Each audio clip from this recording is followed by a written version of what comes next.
네, 초막절에서 초막절 그 명절 때 벌어진 사건 계속 이어지는 말씀입니다. 어저께 예수님께서 내가 세상의 빛이다 라고 말씀하셨는데 그 이후에 너가 스스로 증언하니까 너의 증언은 참되지 못하다 라고 이제 문제 제기를 한 그 이야기의 연장선입니다. 그렇죠? 그래서 이제 오늘 예수님께서 당신의 그 말씀의 권위가 어디서부터 왔는지 그 이야기를 주제로 하여서 쭉 8장 끝까지 말씀을 하십니다.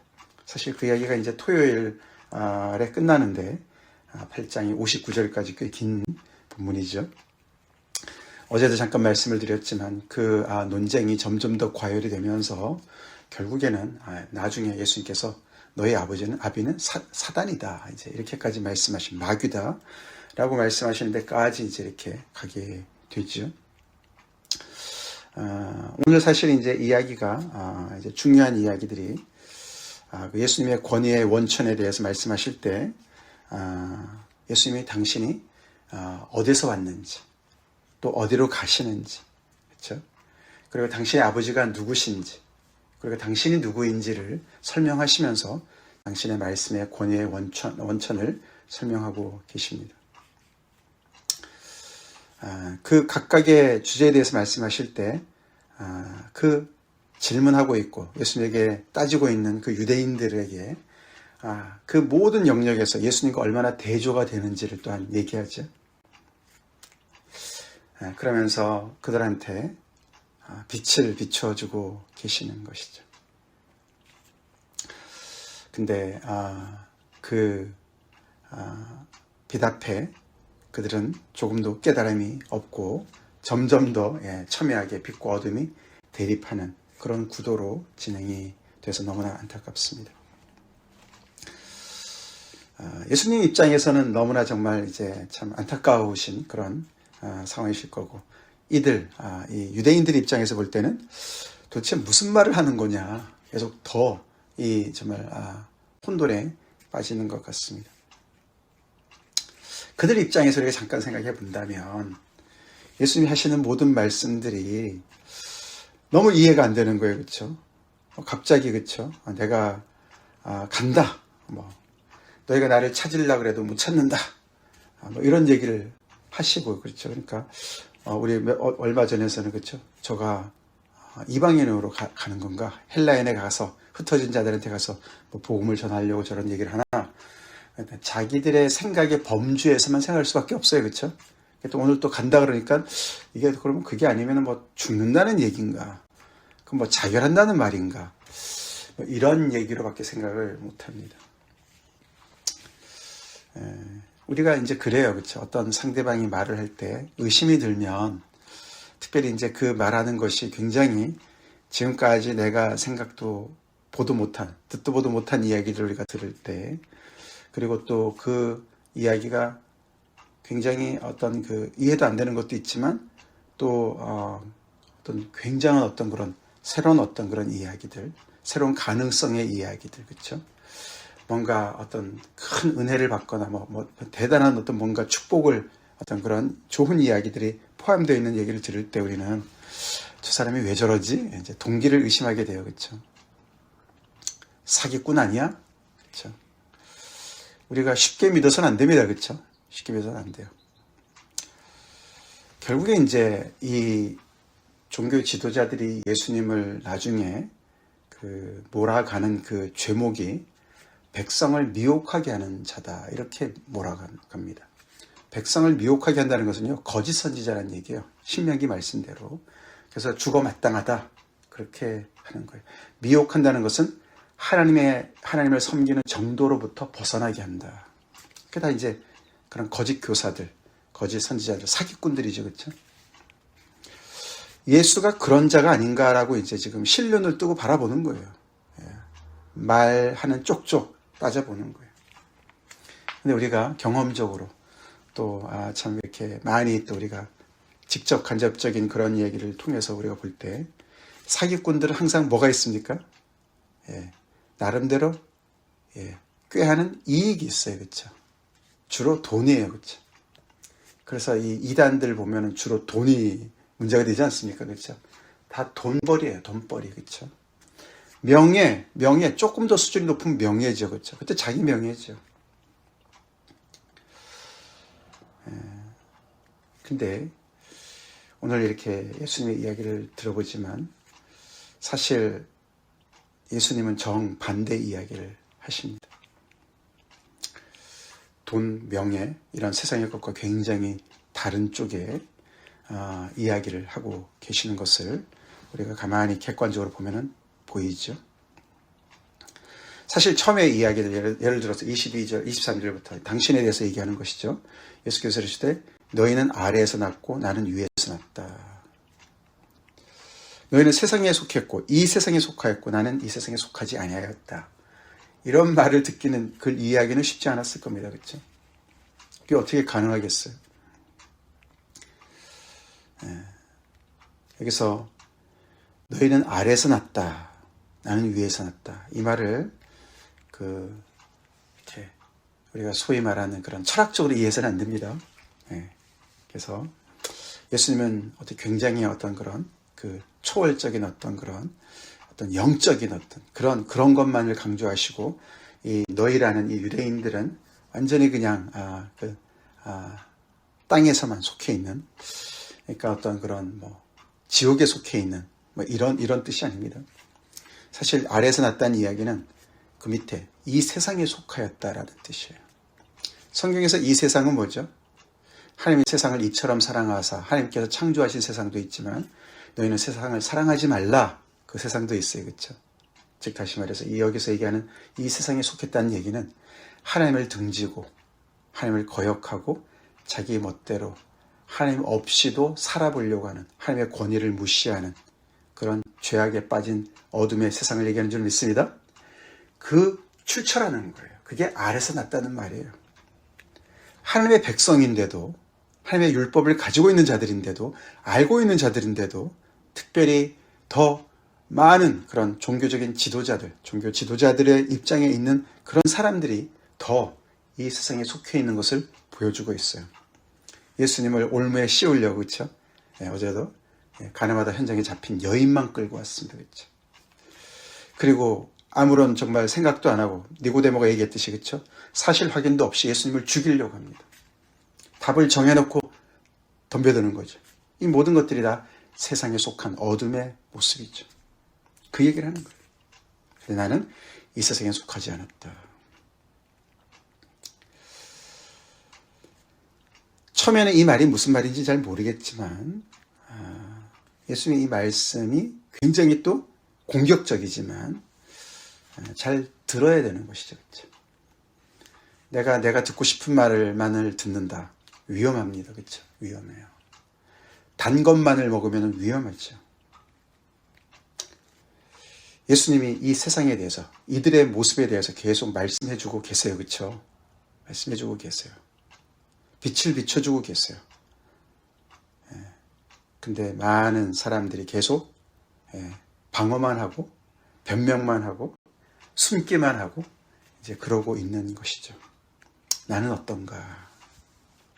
하나님의 말씀의 빛이 비출 때 그걸 계속 나는 객관적으로 따로 이렇게 옆에 열애로 서서 계속 그 빛을 다른 사람에게만 비추고 있지 않는가? 이런 생각을 우리가 해보게 됐죠. 나는 항상 열애로 생각하는, 그게 교만이죠. 스스로 지혜 있다고 생각하고 슬기롭다고 생각하는 자의 모습이죠. 배부른 자의 모습이죠.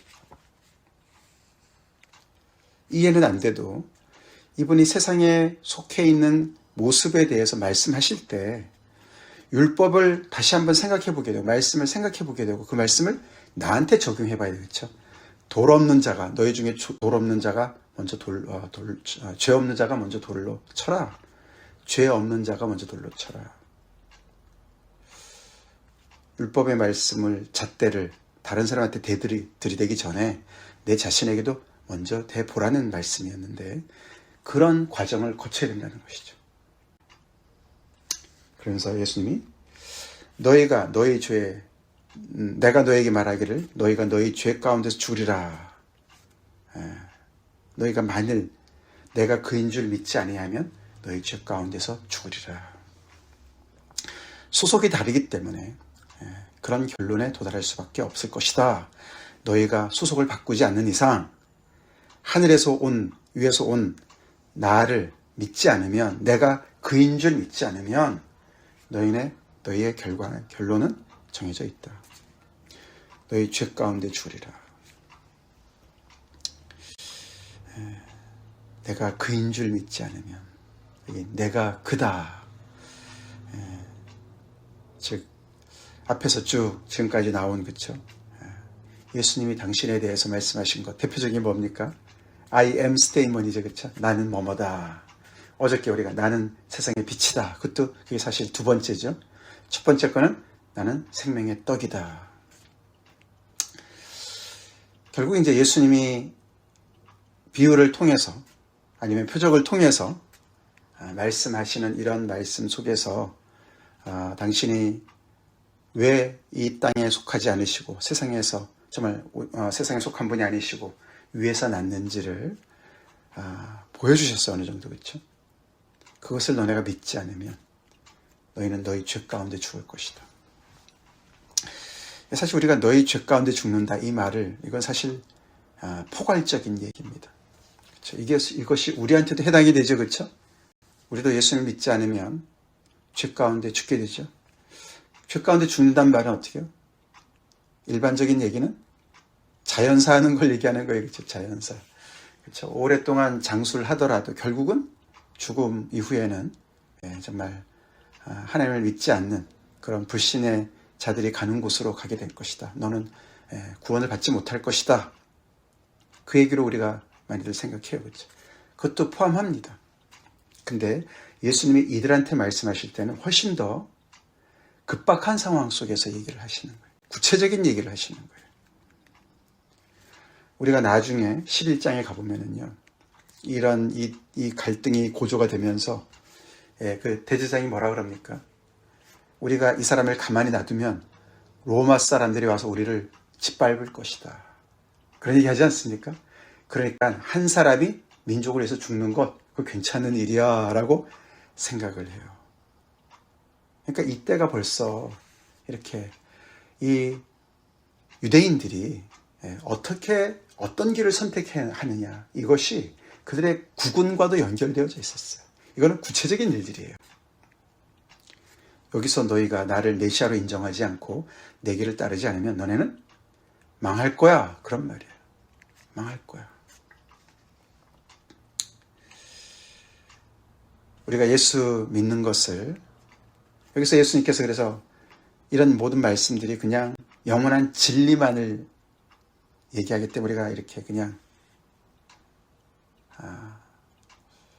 좀 여유를 갖고 생각하기가 쉽습니다. 진리라는 것은 우리가, 그렇죠? 묵상을 하게 되고 막 이렇게 되는 거 아닙니까? 나랑 직접적인 관련은 없는데, 그렇죠? 뭔가 진리를 알면 고상한 것 같이 말이죠. 그렇지 않습니다. 복음은 굉장히 실질적인 것입니다.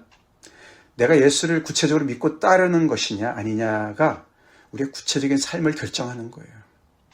피부에 와닿는 그런 문제를 결정하는 것입니다. 당연히 죽어서의 이 일도 연결되는 것이지만 영생이냐 영벌이느냐 그것도 결정되는 것이고, 그것은 현재 우리의 구체적인 삶과도 연결되어진 것이죠.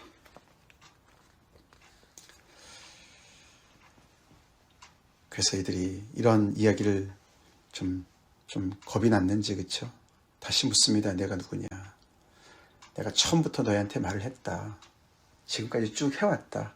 너네가 듣지 않았다. 지금도 듣지 않고 있다. 계속 내가 누구냐만 따지고 있다. 귀를 막고 있는 거죠. 그러면서 이제 아버지가 누구신지를, 당신 누군지를 얘기한다면 아버지가 누구신지를 얘기하죠. 내가 너에게 대하여 말하고 판단할 것이 많으나 나를 보내신 이가 참되시며 내가 그에게 들은 그것을 세상에 말한다. 아버지를 나를 보내신이라고 얘기를 합니다. 그렇죠?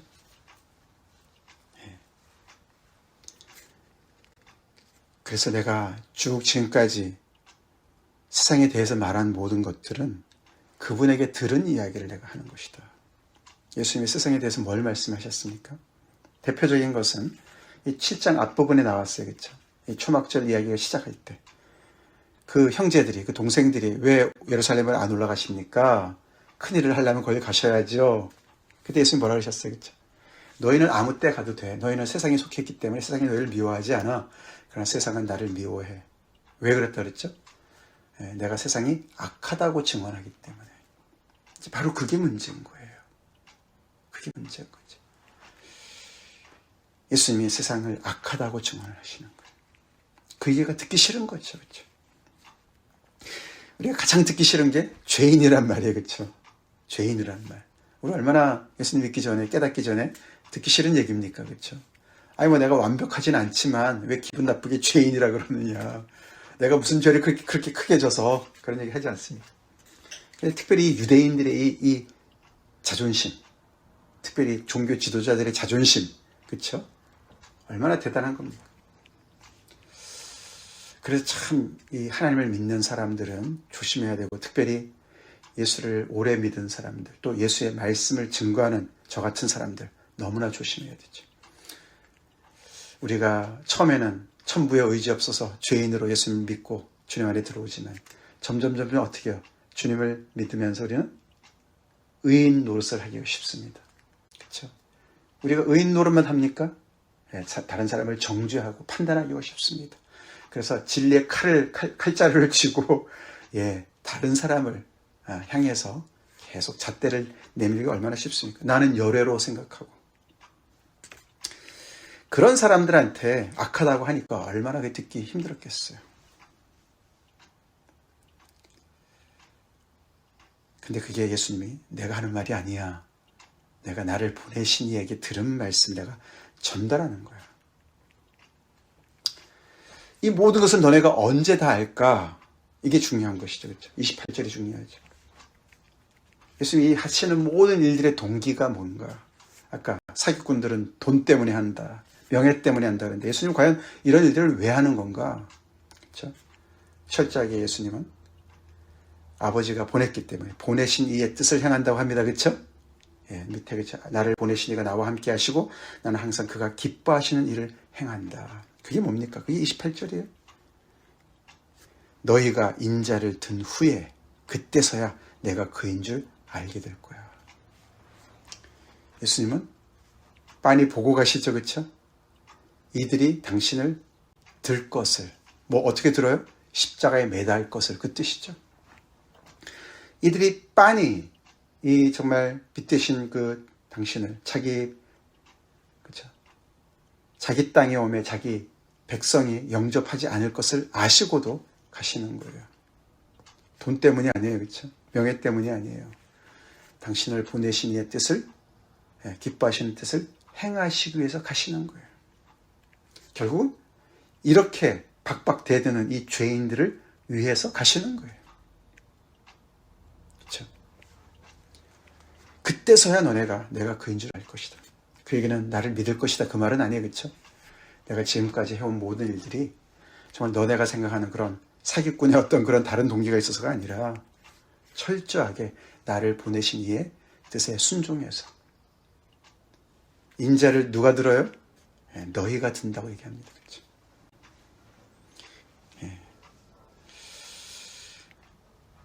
그래서 예수님은 하시는 말씀이 그 당시의 생각으로서는 이해가 안 되는 부분도 많이 있었지만 클루는 뭡니까? 뭐가 단서죠? 예수님이 하시는 말씀이 다 이해는 안 된다 할지라도 예수님께서 내 자신에 대해서 나에게 관련된 이야기, 세상에 대해서 이야기하실 때 그 말이 참 맞네. 세상이 악하네. 니고데모처럼, 그렇죠? 아니 우리가 이러면 안 되는 거 아니냐. 아니 율법이 있는데 우리가 어떻게 사람의 그런 이야기를 들어보지도 않고 사실 어떤 그런 것도 확인을 하지도 않고 우리가 무조건 이렇게 답을 정해놓고 해서 되겠냐? 문제 있는 거 아니냐? 적어도 그런 중립적인 생각을 가지면서 세상이 악하다고 얘기하신 하나님의 말씀을 나에게 적용해 봐야 될 줄은 있습니다. 그게 겸손이죠. 그게 가난한 자의 모습이죠. 심령이 가난한 자는 복이 있나니 천국이 저희 것이며 애통하는 자는 복이 있나니 제가 위로를 받을 것이며. 이제 그것을 애써서 외면하는 거죠. 그렇죠? 왜요? 왜 외면할까요? 기득권을 잃기 싫으니까 그런 거죠. 그래서 없는 것까지 다 있는 것처럼 만들어서 꾸며서 거짓 증인을 세워서 자기들이 원하는 그 일을 하는 거예요. 그렇죠? 자기의 정적을, 자기의 대적을 없애는 그런 악한 일을 저지릅니다. 누가요? 유대인들 중에서도 그 노른자에 있는 종교 지도자들이요. 요즘은 안 그럴까요? 그만큼 우리는 하나님 앞에, 말씀 앞에 설 때 내 홀로, 나 혼자 서야 될 줄로 믿습니다. 하나님의 임재 앞에 내가 철저하게 혼자 서봤냐 이거예요. 서 있냐 이거예요. 말씀 앞에 내 자신을 비추고 있냐 이거예요. 그럴 때 하나님의 말씀을 제대로 배울 줄로 믿습니다. 아버지의 말씀을 듣는 자는 내게로 올 것이다. 하나님께서, 아버지께서 나에게 이끌지 않는 자는 나에게 올 수 없다. 그 말씀 다 그렇게 연결될 줄로 믿습니다. 이들이 율법을 지식이 부족해서 그렇습니까? 아니에요. 그렇죠? 그 대하는 태도가 다른 거죠. 그렇죠? 태도가 잘못됐어요. 율법은 거울과 같은 것이고, 말씀은 거울과 같은 것이고, 망치 같은 것이고, 불이고, 그 모든 것들이 다 나에게 떨어지고, 나에게 정말 역사가 되어서 나의 모습을 비춰줘야 되고, 나의 정말 자존심을 정말 찧어서 빻는 그런 망치가 되고, 다 성경에 있는 말씀들이죠. 그렇죠? 그런 표현들이. 불로, 그렇죠? 하나님의 그런, 우리 나를 정죄하는 그런, 정죄하는 그런 말씀으로 내가 받지 않고서는, 그렇죠? 정말 위험한 자리에 떨어집니다.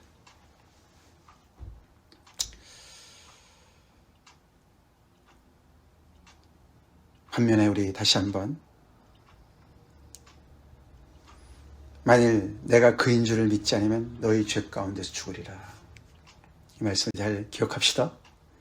우리가 믿고 따라가는 예수님, 예수님을 본받읍시다. 예수님을 따라가는 것이 본받는다는 얘기죠. 그들이 당신을 십자가에 못 박을 줄 아시고도 여전히 그들에게 어떻게 해요? 계속 돌아오라고 이렇게 논쟁하시는 거예요. 이게 다 에너지죠. 사랑이죠. 노력이죠. 한 사람이라도 들으라고. 그렇죠?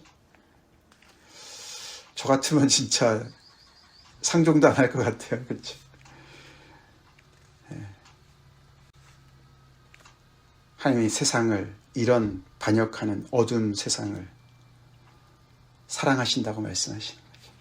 그 사랑이 처절한 사랑이에요. 그냥 우아한 사랑이 아닙니다. 그렇죠? 이런 자들을 위해서 예수님이 그 길을 가세요.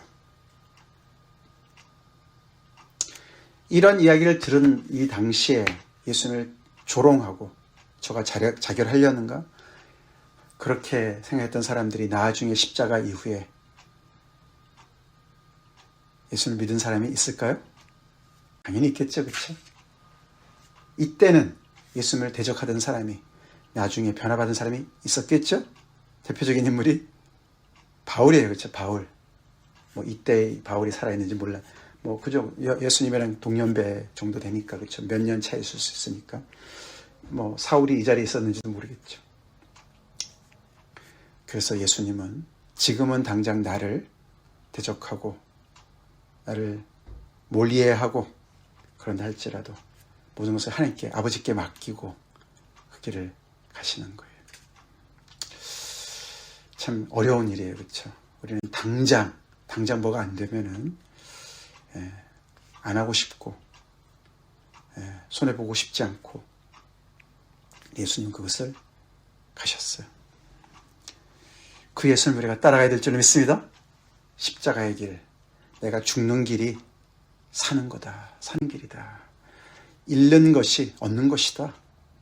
손해보는 것이 정말 이득을 얻는 것이다. 이 십자가의 역설, 그렇죠? 역설. 낮아지는 것이 높아지는 것이다.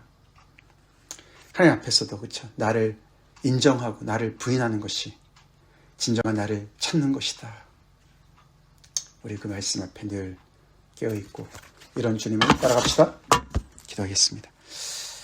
감사합니다. 주님. 오늘도 추박절에 그 명절에 벌어졌던 이야기의 연속선상에서 또 예수님의 이런 말씀들도 우리가 들으면서 묵상합니다. 정말 율법에 가까이 있었던 사람들이 이렇게 깜깜한 어둠 속에 있습니다. 하나님의 말씀이신 그 말씀이 육신이 되어서 이렇게 눈앞에 코앞에 와 있으시며 말씀을 해주셔도 전혀 깨닫지 못하는 아버지 이방인 이상의 모습을 보이는 그들의 모습이 행여나 정말 아버지 우리의 모습이 아닌지 하나님의 말씀을 우리가 어떻게 듣고 있는지 그런 반면 예수님은 얼마나 철저히 보냄을 받은 아들로서의 그 사명을 감당하며 세상을 비추고 계시는지 또 아버지 우리가 보면서 참 주님을 묵상합니다. 저희가 항상 말씀을 바로 받을 수 있게 도와주시고 주님을 온전히 따라가는 제자의 모습으로 주님을 가까이 따르는 저희가 되게 하여 주시옵소서. 성령님 말씀을 비춰주시고 저희의 갈 길을 또 인도해 주시옵소서. 종교인의 탈을 벗고 하나님의 말씀 앞에 하나님의 임재 앞에 단독자로 늘 서 있는 저희가 되게 하여 주시옵소서. 예수님의 이름 받들어 간절히 기도 올리옵나이다. 아멘.